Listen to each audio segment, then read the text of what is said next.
ആവലാഞ്ച് Valley എന്നും പറഞ്ഞ പേരുള്ള ഒരു ബേക്കറി ഉണ്ടായിരുന്നു. പുള്ളിക്ക് വണ്ടി കച്ചവടം കൂടെ ഉണ്ടായിരുന്നു. അപ്പൊ പുള്ളി നല്ല സുഖമായിട്ടൊക്കെ വണ്ടി. അപ്പൊ 2 വീലർ വിൽക്കാൻ വന്നപ്പോൾ ഒരാളോട് ഞാൻ അതെ വണ്ടി പാർക്ക് ചെയ്യുമ്പോൾ സൂക്ഷിക്കണം, കാരണം കിക്കറയിൽ കാക്ക വന്നിരുന്നാൽ അത് സ്റ്റാർട്ടായി പോകും. അത്ര സ്മൂത്ത് ആയിട്ട് സ്റ്റാർട്ട് ആവുന്ന വണ്ടി എന്ന് പറഞ്ഞൊരു ബജാജ് ചേട്ടക്ക് വിൽക്കാൻ വേണ്ടി നോക്കി. മേടിക്കാനുള്ള ആള് വന്നു. ഒറ്റ അടിക്ക് സ്റ്റാർട്ടാന്ന് പറഞ്ഞ് പുള്ളി ഒരടി അടിച്ചു, സ്റ്റാർട്ടായില്ല. 2 അടിച്ചു, 3 അടിച്ചു, 4 അടിച്ചു, 10-15 അടിയായപ്പോ ഈ മേടിക്കാൻ വന്ന ആള് ഒറ്റയടിക്ക് സ്റ്റാർട്ടാന്ന് പറഞ്ഞിട്ട് ഇയാള് ഒറ്റയടിക്ക് സ്റ്റാർട്ട് ആ ഒരടിയാ ഞാൻ ഈ തപ്പിക്കൊണ്ടിരിക്കുന്നതെന്ന്. അതെ, തലറങ്ങി വീണെന്ന് പറഞ്ഞില്ലേ സ്കൂളിൽ. അപ്പൊ നമ്മൾ പണ്ട് ഞങ്ങൾ പഠിക്കുമ്പോൾ അസംബ്ലിക്ക് നിൽക്കുന്ന സമയത്ത് ആരെങ്കിലും ഒരാളായിട്ടൊക്കെ തലറങ്ങി വീഴും. അപ്പോൾ അവരെ എടുത്തുകൊണ്ടേ നമ്മൾ സ്റ്റാഫ് റൂമിൽ കൊണ്ടുപോയി കിടത്തിയിട്ട് അവർക്ക് വീശി കൊടുക്കാനൊക്കെ ഇരിക്കണം. അപ്പോൾ ഒരു ഫസ്റ്റ് വീട് നമുക്ക് കയറണ്ട. അങ്ങനെ ഒരുത്തൻ തലയിറങ്ങി വേണ്ടി അങ്ങനെ നേരെ എടുത്തുകൊണ്ട് ഓഫീസ് റൂമിൽ കിടത്തി ഞാൻ സൈഡിൽ നിന്ന് വീശി കൊടുക്കുക. അപ്പോൾ സാറ് നടന്നു പോകണോ, എന്താ ഇത്? ഞാൻ പറഞ്ഞ അസംബ്ലിക്ക് തലയിറങ്ങി വേണം സാറേ. അന്ന് അവനൊരു സോഡ മേടിച്ചു കൊടുക്കാൻ പറഞ്ഞു. അപ്പോൾ ഈ കിടക്കണവൻ എന്നോട് പറയും എനിക്ക് മഞ്ഞ സോഡ മതി കിട്ടാന്ന്. കോളേ ഈ ബുള്ളറ്റ് മാത്രം നന്നാക്കുന്ന ഒരു കട ഉണ്ടായിരുന്നു ഞങ്ങളുടെ. ബുള്ളറ്റ് സ്പെഷ്യലിസ്റ്റാ പുള്ളി. ബുള്ളറ്റ് പഴയ 65 മോഡൽ ബുള്ളറ്റ് റീസ്റ്റോർ ചെയ്യുക അങ്ങനെയൊക്കെ ഉണ്ട്. ഒരു ബുള്ളറ്റ് നന്നാക്കുന്ന വർക്ക്ഷോപ്പ്. അപ്പം എൻ്റെ ഒരു കൂട്ടുകാരൻ 10ാം ക്ലാസ് പോയിട്ട് ഇപ്പൊ ആശാൻ ബുള്ളറ്റ് നന്നാക്കുന്ന എല്ലാവരും വിളിക്കുന്നത്. അപ്പൊ അവന്റെ ആശാന്റെ വർക്ക്ഷോപ്പിൽ ഇവനെ പണിക്ക് നിർത്താൻ വേണ്ടി കൊണ്ടുപോയി. ആശാന്റെ വർക്ക്ഷോപ്പിൽ പണിക്കൊണ്ട് നിർത്തി കഴിഞ്ഞപ്പോഴത്തേക്ക് ആദ്യത്തെ ദിവസം തന്നെ ആശാൻ ഇവനോട് പറഞ്ഞു, എടാ നീ പോയിട്ട് 10-12 സ്പാനറിങ് എടുത്തോണ്ട് പോകാന്ന് പറഞ്ഞു. അപ്പൊ സ്പാനറിന്റെ ഒരു സൈഡിൽ 10ഉം മറ്റേ സൈഡിൽ 12ഉം അങ്ങനെയാണല്ലോ ഇതിന്റെ സൈസ്. ആ 10-12 സ്പാനർ എടുത്തോണ്ട് വന്ന് പറഞ്ഞപ്പോഴേ ഇവൻ പോയിട്ടൊരു 10-12 സ്പാനർ എടുത്തോണ്ട് വന്നിട്ട് പുള്ളിക്ക് കൊടുത്തേക്കുക ഏതാ വേണ്ടതെന്ന് ചോദിച്ചിട്ട്. എൻ്റെ നാട് ഉദയംപേർ പഞ്ചായത്ത് എന്ന് പറഞ്ഞാൽ ഫുള്ള് ഇരട്ടപ്പേരുള്ള നാടാണ്. പാഞ്ചു സുഖു അങ്ങനെ എല്ലാത്തിനും ഇരട്ടപ്പേരുണ്ട്. ഇരട്ടപ്പേരില്ലാത്ത ആൾക്കാർ വളരെ കുറവുള്ളൂ. സജു എന്നായിരുന്നു എനിക്കിപ്പോൾ കിട്ടി, ഭക്ഷണ ഷാജിന്ന് ഇരട്ടപ്പേര് കിട്ടി. അപ്പം അങ്ങനെ ഇരട്ടപ്പേരുള്ളൊരു ഗ്രാമമാണ്. അവിടെ ഒരു ചേട്ടനുണ്ട്, പുള്ളിക്കാരന് പാടത്തായിരിക്കും കറങ്ങി കിടക്കണം. നിങ്ങൾ ഭക്ഷണവും കാര്യങ്ങളൊക്കെ ഇങ്ങനെയാണ് അവിടെ ഇട്ട് റെഡിയാക്കി തിന്നുക ഇങ്ങനെയൊക്കെ. അപ്പം ഞാനൊരു ദിവസം പാടത്തേക്ക് വന്നു കഴിഞ്ഞപ്പോഴത്തേക്ക് ഒരു കപ്പ പുഴുങ്ങി കഴിക്കുക ഈ പുഴയുടെ അരിയിലിരുന്ന്. അപ്പം എന്നോട് പറഞ്ഞ് കഴിക്കണമെന്ന് പറഞ്ഞു. ഞാൻ എനിക്ക് വേണ്ടാന്ന് പറഞ്ഞു. ഞാൻ കഴിച്ചിട്ടാന്ന്. ഇല്ല കഴിക്കുക, ഞാൻ 2 പേരും നല്ല അടിയാ. അപ്പം ഞാൻ ചേട്ടാ ഈ ചട്ടിയും പാത്രമൊക്കെ ഇത് എവിടെ നിന്നാന്ന് പറഞ്ഞു. അത് പുഴയിൽ നിന്ന് എടുത്താന്ന്. എന്താണെന്നറിയാമോ, ഈ അസ്ഥി കൊണ്ടേ കളയല്ലേ മരിച്ച ആൾക്കാരുടെ ആ ചട്ടി എടുത്തിട്ടാണ് കപ്പ ഉണ്ടാക്കി തിന്നണത്. ഇയാള് പ്രച്ഛന്ന വേഷത്തിൽ അതിവിദഗ്ധനാണ്. ആമാ, പുള്ളിയുടെ പലതരത്തിൽപ്പെട്ട വേഷങ്ങൾ ഈ പുള്ളി കെട്ടിക്കൊണ്ടുവരും.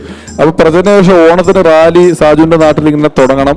അപ്പൊ ഇയാള് വർഷാവർഷങ്ങളായിട്ട് പ്രച്ഛന്ന വേഷത്തിൽ വിദഗ്ധനായതുകൊണ്ട് ഇയാളുടെ വേഷം വന്നെങ്കിൽ മാത്രമേ റാലി തുടങ്ങുള്ളൂ. പുള്ളിക്ക് എവിടെ നിങ്ങൾ വന്നിട്ട് തുടങ്ങാൻ പറ്റുള്ളൂ എന്നൊക്കെ പറഞ്ഞ് ഭയങ്കര സെറ്റപ്പാണ്. അപ്പൊ സംഗതി വെച്ചാൽ പുള്ളി ഗോതമ്പ് മാവ് കൊണ്ട് ആമയുടെ തൊണ്ടുണ്ടാക്കി വരച്ചു വെച്ചേക്കുക. ആമയുടെ തൊണ്ട്. എന്നിട്ട് പുള്ളി ആമയുടെ വേഷം കെട്ടിയേക്കുക. സൈക്കിളിനെ വന്നത്. എന്നിട്ട് 6 കിലോമീറ്റർ പുള്ളി 4 കാലം നടക്കണം. ഈ തൊണ്ടും വെച്ചിട്ട് 6 കിലോമീറ്റർ ആമ നടക്കണം. ഇതാണ് പുള്ളിയുടെ പ്രച്ഛന്ന വേഷം. പുള്ളി സൈക്കിളെ വരുമ്പോ തൊട്ട് പുള്ളിയുടെ പുറകെ ഒരു 20 കാക്ക ഓടിച്ചിട്ട് കൊത്തുവാ ഗോതമ്പ് തിന്നാൻ വേണ്ടിയിട്ട്. എന്നിട്ട് ഒരു 20 കാക്കേനെയും പുറത്ത് വെച്ചോണ്ട് ഒരു ആമ റോട്ടിൽ കൂടെ നടക്കുക. കൂടെ 4 പേര്. 4 കിലോമീറ്റർ ഉണ്ട്. ഈ 4 കിലോമീറ്റർ ഉണ്ട്. 1.5 കിലോമീറ്റർ ആയപ്പോഴത്തേക്ക് മഴ പെയ്ത്. അപ്പൊ ആമ പടരാൻ തുടങ്ങി. ഇങ്ങനെ ഗോതമ്പ് പൊടി അങ്ങ് വിരിഞ്ഞ് അവസാനം ആമ റോട്ടിൽ കൂടെ ഒഴുകി നടന്ന് അവിടെ ലാസ്റ്റ് ഫൈനലിൽ എത്തിയപ്പോഴേ ഒരു പുള്ളി പറയാ, സാബു തന്നെ കള്ളു കുടിച്ചിട്ടാണോ വന്നത്, 4 കാലം വരുന്നുണ്ടല്ലോ എന്ന് ഫിനാലെ പോയിന്റിലേക്ക് തൊണ്ട് കംപ്ലീറ്റ് പോയി. അങ്ങനെ ഭീകരനായിട്ടുള്ള പ്രശ്നവേഷക്കാരാണ് പുള്ളി. ഒരു ദിവസം മഞ്ഞു മനുഷ്യനായിട്ട് ഉച്ചക്ക് 2 മണിക്കാണ് പ്രച്ഛന്നവേഷ മത്സരം. ഫുള്ള് മൈദ തേച്ച് ദേഹം മുഴുവൻ മൈദ തേച്ചിട്ട് പഞ്ഞി ഒട്ടിച്ചു വെച്ചേക്കുക. 2 മണിക്ക് പറഞ്ഞ പ്രച്ഛന്നവേഷം വൈകിട്ട് 6 മണിക്ക് തുടങ്ങിയത്. മൈദയൊക്കെ ഉണങ്ങി അങ്ങ് സെറ്റായി.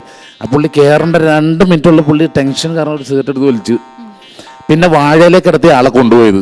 പഞ്ഞിരൊറ്റ ഇത് ഒട്ടിക്കിടക്കിയല്ലേ ഈ സാവുചേട്ടനെ. ഈ പറഞ്ഞ പുള്ളി സാജുന്റെ ലോകത്തുള്ളതാ. പുള്ളിക്ക് പുള്ളിയുടെ ഭയങ്കര വീക്ക്നെസ്സാ. പുള്ളി ഇപ്പൊ തിന്നാൻ പാടില്ല. അന്നൊക്കെ ആമയെ പിടിച്ച് തിന്നും ആൾക്കാര്. ആമയെ കറി വെച്ച് തിന്നും. പുള്ളി കറി വെച്ച് തിന്നു മാത്രമല്ല, ആമേനെ കറി വെച്ചിട്ട് ടിഫിൻ ബോക്സിൽ കൊച്ചിന് സ്കൂളിലേക്ക് കൊടുത്തു വെച്ചു ആമയിറച്ചി. തിന്നപ്പോൾ അടുത്തിരിക്കുന്ന പിള്ളേർ വെച്ച് ഇതെന്താന്ന് വെച്ച് ഇത് ആമയിറച്ചി എന്നാണ്. പിള്ളേര് കരഞ്ഞ മിസ്സിനോട് എനിക്ക് ആമയിറച്ചി ആമ വേണമെന്ന് പറഞ്ഞിട്ട് അങ്ങനെ ഈ മിസ് ഭയങ്കര പ്രശ്നമായിട്ട് മിസ് ഇയാള് മോനോട് പറഞ്ഞു, നാളെ വരുമ്പം അച്ഛനോട് ഇങ്ങോട്ട് വരാൻ പറ, ആമയിറച്ചിയുടെ അത് ചോദിക്കാൻ വേണ്ടി എന്ന് പറ കേട്ടോ എന്ന് പറഞ്ഞു വിട്ടേ. അപ്പൊ കൊച്ചു വീട്ടിൽ ചെന്ന് പറഞ്ഞപ്പോ ചെറിയ കമ്മ്യൂണിക്കേഷൻ ഗ്യാപ്പ്. ആമയിറച്ചി ചോദിക്കാനാണ് അച്ഛനെ വിളിക്കുന്നുണ്ടെന്ന് പറഞ്ഞിട്ട് പുള്ളി വീട്ടിൽ നിന്ന് ഒരു അണ്ടാവില്ല ആമയിറച്ചിയും കൊണ്ട് സ്കൂളിൽ സ്റ്റാഫ് കൊണ്ടുപോയി ഡിസ്പോസിബിൾ പ്ലേറ്റ്. പുള്ളിക്കാരൻ വന്നപ്പോ ടീച്ചർ അതെ എന്തായി കാണിച്ച ഇതെന്തായി കൊണ്ടുവന്നേക്കെന്ന് വെച്ചപ്പോ ഇല മാറ്റിയത് ആമയിറച്ചിയാ എല്ലാരും കഴിച്ചോളെ. മോനോട് പറഞ്ഞു വിട്ടില്ലേ?